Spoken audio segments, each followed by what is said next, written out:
अस्सलाम वालेकुम स्टूडेंट, आप देख रहे हैं मेरा यूट्यूब चैनल तालीम और तरबियत की दुनिया और मैं हूं आपका टीचर मोहम्मद यासिर इकबाल। स्टूडेंट, आज हम एक्सरसाइज 9.2 का क्वेश्चन नंबर 3 करेंगे। क्लास 9 के जो कि साइंस ग्रुप की मैथ है उसका क्वेश्चन नंबर 3 करेंगे।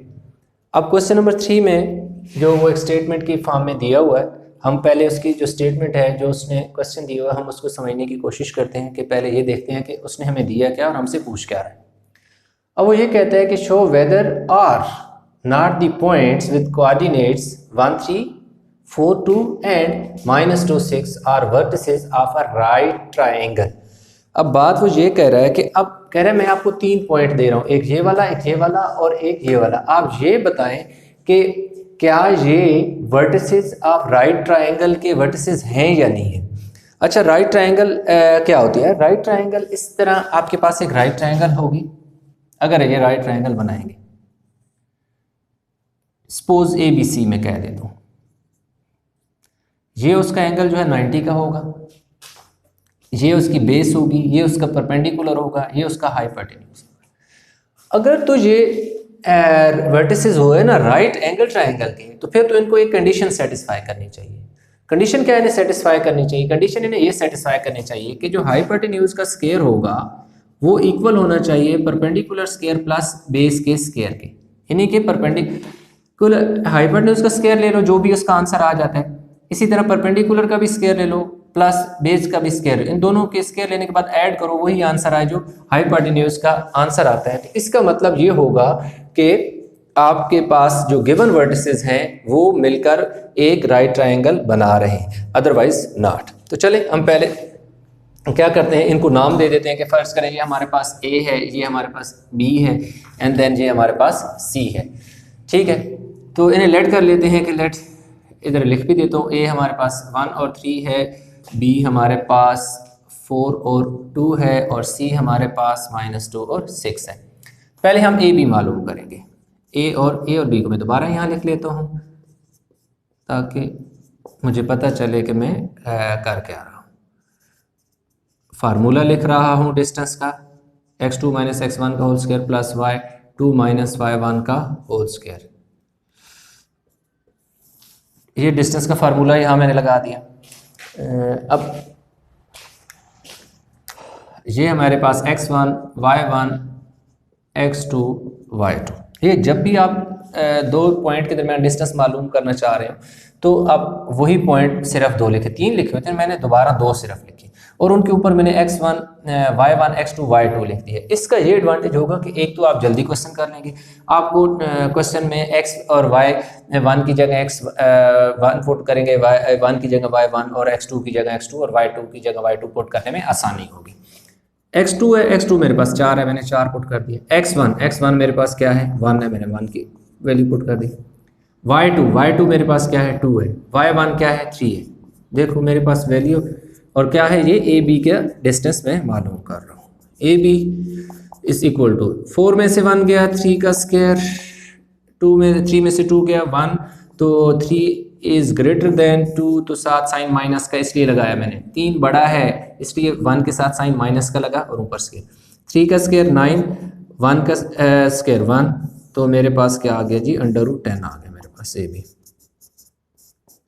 AB मेरे पास √10 आ गया। 1 का स्क्वायर ये क्योंकि बाहर पावर इवन थी इसलिए अंदर वाला साइन क्या हो गया है माइनस से प्लस में चेंज हो गया।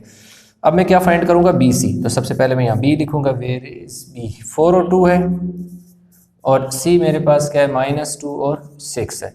तो मैं डिस्टेंस फार्मूला लिखूंगा x2 - x1 का whole square plus y2 - y1 का होल स्क्वायर। ठीक हो गया जी। अब एक इधर अगेन में वही वैल्यू लिख लेता हूँ, इसके ऊपर x1 लिख लो, y1 x2 y2। अब वैल्यू पुट कर दो, x2 -2 x1 -4, y2 मेरे पास क्या है 6 है, y1 मेरे पास क्या है 2 है। BC,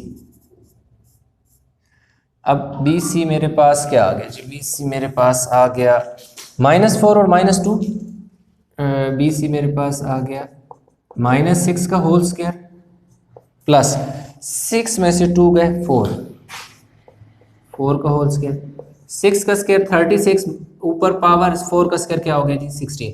अब देखो यहाँ पे मैंने माइनस की जगह +36 लिखा, क्यों +36 लिखा, क्योंकि ऊपर पावर क्या थी इवन थी, इसलिए अंदर वाला साइन माइनस हो गया। 6 और 6 12 का 2 1 कह रही थी, 52 आ गया मेरे पास जी, आ गया BC मेरे पास 52 आ गया, और ऊपर इसके स्क्वायर रूट है। अब मैंने क्या फाइंड करना है CA, तो C की वैल्यू में लिखूंगा -2 और 6, देन मैं A की वैल्यू लिखूंगा 1 और 3। मैं ABCCS पहले जल्दी जल्दी मालूम कर रहा हूँ। अब मेरे पास जो क्या डिस्टेंस का फार्मूला x2 - x1 का होल स्क्वायर, y2 - y1 का होल स्क्वायर, ऊपर स्क्वायर रूट आ गया, और इसको थोड़ा सा ऐसे देखो जी CA, ठीक है CA x2 मेरे पास क्या है जी 1 है, minus plus x2 - x1 y2 - y1 का होल स्क्वायर। अब देखो ना, यहाँ पे मैंने ना डायरेक्ट वैल्यू पुट कर दी, आप बेशक लिख लो ताकि मैं लिख देता हूँ आपके लिए, ताकि आप क्वेश्चन पे कंसंट्रेट कर सकें। ये देखो x2 की वैल्यू पुट की -x1, अब ये वाला माइनस और ये वाला माइनस, ये दोनों माइनस और माइनस, दो माइनस मिलके मल्टीप्लाई होकर प्लस हो गया, और ये 2। फिर देखो y2 मेरे पास 3 है, y1 क्या 6 है। अब देखो क्या हो गया 2 + 1 3 का स्क्वायर, और इधर -3 का स्क्वायर। अब देखो 3 3 ज़र क्या हो गया 9, और 3 3 ज़र क्या हो गया 9, तो 18 मेरे पास क्या आ गई है। अब देखो ABBCC ये तीनों मैंने मालूम कर ली। अब मेरे पास सबसे जो बड़ी साइड है ना 52 आई है, वो क्या है BC, तो ABC में इसको इस तरह करता हूँ, A B और C, इसका ये मेरे पास आ गई है जी 52 आ गई बड़ी साइड। मैंने वैसे अब जो सबसे बड़ी साइड है ना, दो छोटी साइड के स्क्वायर को मिलके बड़ी साइड, दो छोटी साइड कौन कौन सी है। पहली साइड देखो मैंने मालूम की थी 10, वो क्या है जी AB का स्क्वायर प्लस CA का स्क्वायर में ले लूँगा। अब देखो AB का स्क्वायर मेरे पास क्या है, AB की वैल्यू क्या है, AB की वैल्यू √10 है। देखो मैंने क्या मालूम कर दिया √10 का स्क्वायर। CA की वैल्यू मेरे पास क्या है 18,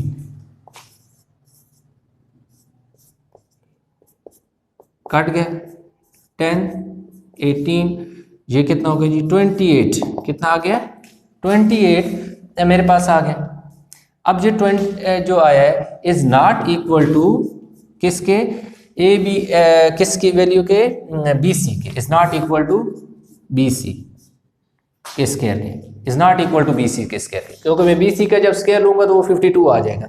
28 is not equal to BC square, जो कि उसने पाइथागोरस थ्योरम को सेटिस्फाई नहीं किया, या दूसरे अल्फाज में ना यानी कि सादा अल्फाज में मैं अगर आपको बताऊं कि दो छोटी साइडों का जब मैंने स्क्वायर लिया और उन्हें ऐड किया तो उसका वो आंसर नहीं आया जो कि बड़ी साइड के स्क्वायर का आना चाहिए था। अब बड़ी साइड 52 है, बड़ी साइड का मैं स्क्वायर लूँ दोनों तरफ तो BC स्क्वायर क्या आ जाएगा, इसका भी स्क्वायर लूंगा तो स्क्वायर रूट काट के 52 आ जाएगा। 28 इज नॉट इक्वल टू 52। तो इसलिए जो पाइथागोरस थ्योरम है उसको ये कंडीशन सेटिस्फाई नहीं करती, इसलिए हम कहेंगे हेंस इट इज प्रूव्ड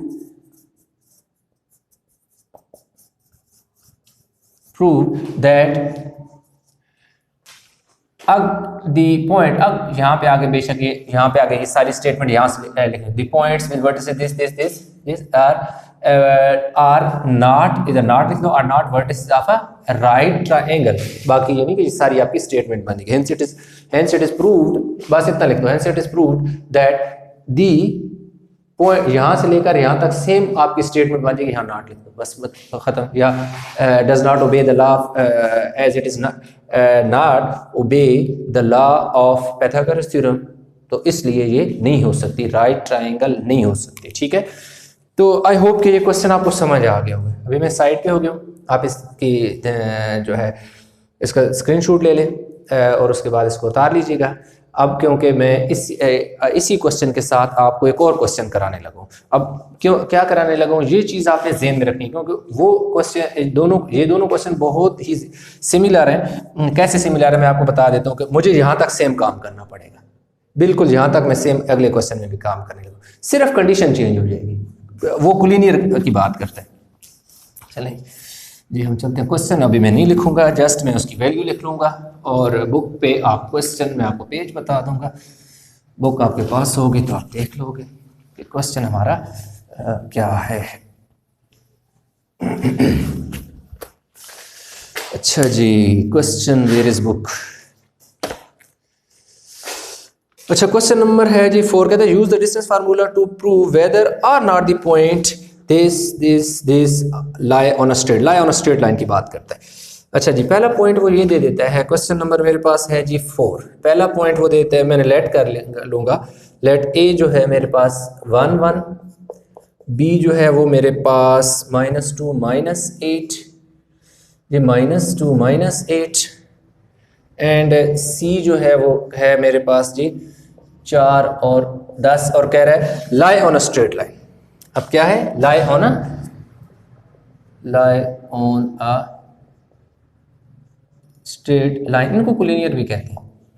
इससे एक और क्वेश्चन, इसी बुक का क्वेश्चन नंबर जो 6 है, वो कह रहा है A B C are collinear, यानी उसमें कोलिनियर की बात करते हैं। ये एक ही कोलिनियर और स्ट्रेट लाइन का एक ही मतलब है तकरीबन। तो अब हम क्वेश्चन को लेके चलते हैं। सबसे पहले हम ए बी सी और सी ए मालूम करेंगे। अब देखो सबसे पहले हमने ए बी मालूम करना है। ए यहाँ लिखो 1 1, बी -2 और -8, और इनके ऊपर आप क्या करो जी, लिख दो बेशक x1 y1 x2 y2। अब आ जाओ जी डिस्टेंस फार्मूला पे। डिस्टेंस फार्मूला में लगा x2 - x1 का whole square plus y2 - y1 का होल स्क्वायर। ए बी मैं मालूम कर रहा हूँ, इधर ए बी लिख दूंगा x2 क्या जी -2, x1 क्या है 1 का स्क्वायर प्लस y2 -8 है मेरे पास, y1 मेरे पास 1 है, -1 -2 -3 का स्क्वायर, 8 और 1 -9 का स्क्वायर,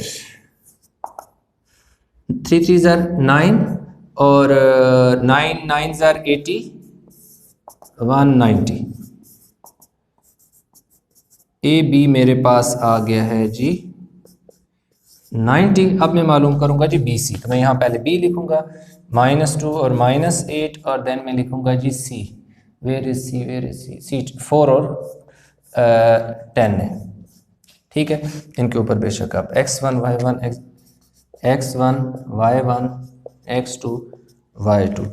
अब देखो जी मेरे पास डिस्टेंस फार्मूला में लगाने लगा, x2 - x1 का होल स्क्वायर, y2 - y1 का ये y है, ठीक है, का होल स्क्वायर, और ऊपर इसके आगे स्क्वायर।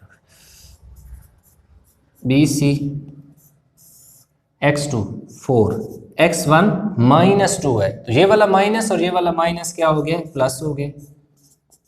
y2 10 है, y1 क्या है माइनस +8। अच्छा जी, अब मेरे पास 4 और 2 क्या हो गए हैं जी 6 का स्क्वायर प्लस 10 और 18 का स्क्वायर, ये मेरे पास क्या है जी बी सी 36, और कितना होता है जी 321 आई थिंक सो 321, 18 को 18 से ज़रा मल्टीप्लाई करके 324 होना चाहिए।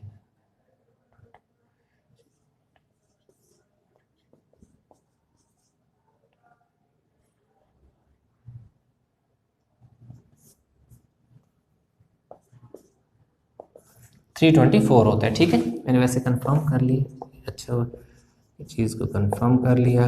बी सी, अब इसी में मैं कितना 36 ऐड कर लूँगा, 10 1 3 और 2 5 और 1 6, 360 मेरे पास 360 मेरे पास क्या आ गया आ गया बी सी। अच्छा, इसमें ना एक और करना है हमने काम, थोड़ा सा इसको सिंप्लीफाई करना था। इसको मैं ना सिंप्लीफाई कर लेता हूँ। कैसे? 360 का ना मैं 7 ले लेता हूँ।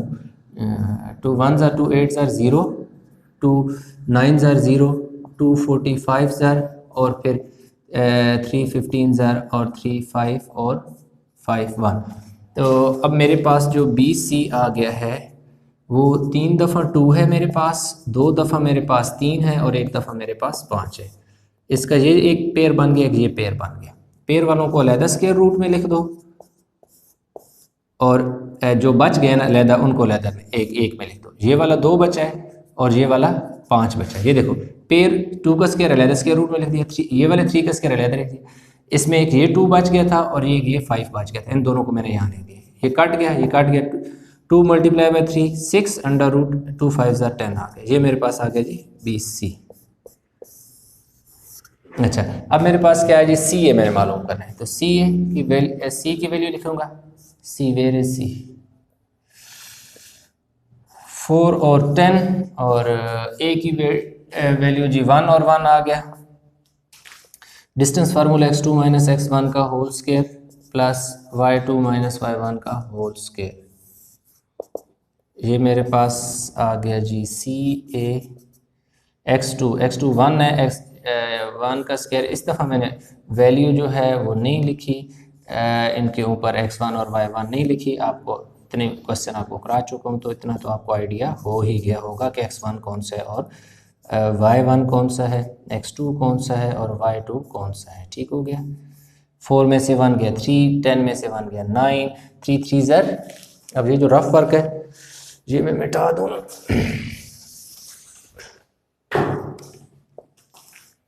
देखो सी ए, देखो 3 3 ज़र 9, 9 9 ज़र 81। ये मेरे पास क्या आ गया जी, 90 आ गया। अब देखो ना, 90 को ना मैं यूँ लिखने लगा, 9 मल्टीप्लाई बाय 10 कितना होता है, 90 होता है। अब 9 का मैंने अलहदा स्क्वायर रूट ले लिया, 10 का अलहदा। 9 जो है उसका 3 आ जाएगा, और यानी आप कैलकुलेटर में इसके रूट डाल के 9 डालो और क्या करो, इक्वल का प्रेस करो तो आपका 9 आ जाएगा। या 9 को आप इस तरह भी निकालो ना। देखो 3 3 ज़र क्या होता है, 9 होता है। ये कोई पेयर बन गया, 3 का स्क्वायर हो गया, तो यूं इससे काट के तो 3 आ जाता है। ठीक है, तो 3 का स्क्वायर जो है, 9 का जो स्क्वायर रूट है वो 3 आ गया। अब मेरे पास ये आ गया जी 3 अंडर रूट 10। अब ये देखें, ये भी तो 90 आया है ना, ये भी तो 90 है। जैसे ये 90 आया तो ये भी 90 है, तो इसको भी मैं लिख सकता हूँ। इससे अगले स्टेप 3 अंडर रूट 10 लिख सकता हूँ, 3 अंडर रूट 10 लिख सकता हूँ। ठीक है, यानी ए बी भी मेरे पास 3 अंडर रूट 10 आ गया, और सी ए भी 3 अंडर रूट 10 आ गया, और बी सी मेरे पास 6 अंडर रूट 10 आ गया।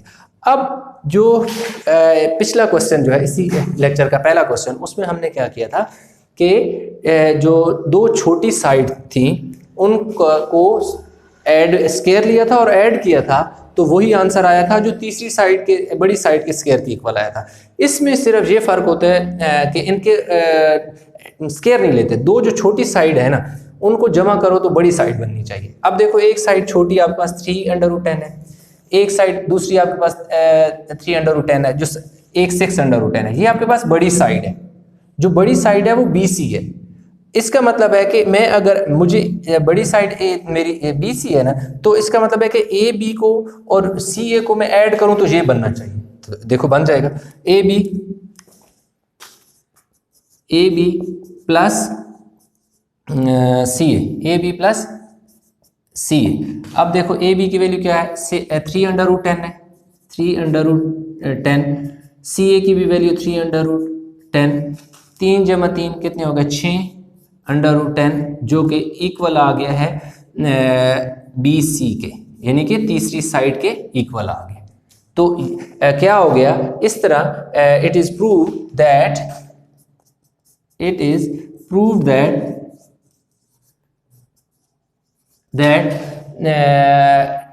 point lies on a straight line, that vertices are a point। उसने क्वेश्चन में क्या हमसे पूछा था, क्वेश्चन में वो क्या कहते हैं जी, 4 है point lie on straight line. हम क्या कहें? It is proved that the given point इधर hence hence it is proved that the given points lie on a straight line के इस तरह प्रूव हो गया कि जो गिवन पॉइंट हैं वो स्ट्रेट लाइन पे लाई करते हैं। तो एक और क्वेश्चन इसमें कोलिनियर होते हैं, उसमें भी यही कंडीशन लगानी होती है। अब ये दो क्वेश्चन एक ही लेक्चर बनाने का ये मकसद था, एक ही लेक्चर में दो क्वेश्चन कराने का यही मकसद था। थोड़ी वीडियो बड़ी लंबी हो गई होगी ज़रूर, लेकिन उसमें ये था कि इन दोनों में थोड़ा सा ही फ़र्क है। देखो पहला जो लेक्चर मैंने पहला क्वेश्चन सॉल्व किया इसी लेक्चर का, उसमें भी मैंने बी सी सी ए मालूम किया, यानी तीनों साइडें मालूम की। यहाँ तक मेरे पास क्वेश्चन बिल्कुल सेम आया, यहाँ तक बिल्कुल सेम है। लास्ट में मैंने वहाँ पे जो है हाइपोटेन्यूज का square is equal to perpendicular का स्क्वायर प्लस बेस का स्क्वायर वाली कंडीशन लगाई थी, पाइथागोरस थ्योरम को सेटिस्फाई किया था, जो कि सेटिस्फाई नहीं हुआ तो हमने कहा कि नहीं ये राइट एंगल ट्राइंगल नहीं है। जबकि इसमें जो है क्या करना होता है, स्क्वायर नहीं लेना होता, दो छोटी साइड को जमा करना होता है। कोई सी भी दो छोटी साइड जो का जो आंसर आया ना, अगर उन दो छोटी साइड को जमा करें तो वो बड़ी साइड के इक्वल आ जाए, तो इसका मतलब है कि वो स्ट्रेट लाइन पे लाई करते हैं। अगर दो छोटी साइड को जमा करो और वो जो तीसरी साइड है उसकी इक्वल बड़ी साइड की इक्वल ना आए, तो इसका मतलब है point does not lie on a straight line, या जो है points do not lie on straight line. ठीक हो गया जी, पॉइंट जो है स्ट्रेट लाइन पे लाई नहीं करेंगे। तो इस तरह आई होप कि आपको ये क्वेश्चन समझ आ गया होगा। फिर भी जो है अगर किसी किस्म का इस क्वेश्चन में प्रॉब्लम है, कोई समझ कहीं नहीं आया, तो आप कमेंट में मुझे बता सकते हैं। वो जो आपका प्रॉब्लम होगा वो जो है डेफिनेटली आपको बता दिया जाएगा, आपका मसला हल कर दिया जाएगा। अगर वीडियो अच्छी लगी हो तो लाइक और शेयर ज़रूर कीजिएगा, और अभी तक अगर आपने मेरा चैनल सब्सक्राइब नहीं किया तो प्लीज़ मेरा चैनल सब्सक्राइब कर लीजिएगा। और इंशाल्लाह मिलते हैं एक नई वीडियो के साथ, एक नए लेक्चर के साथ। तब तक अल्लाह हाफिज़।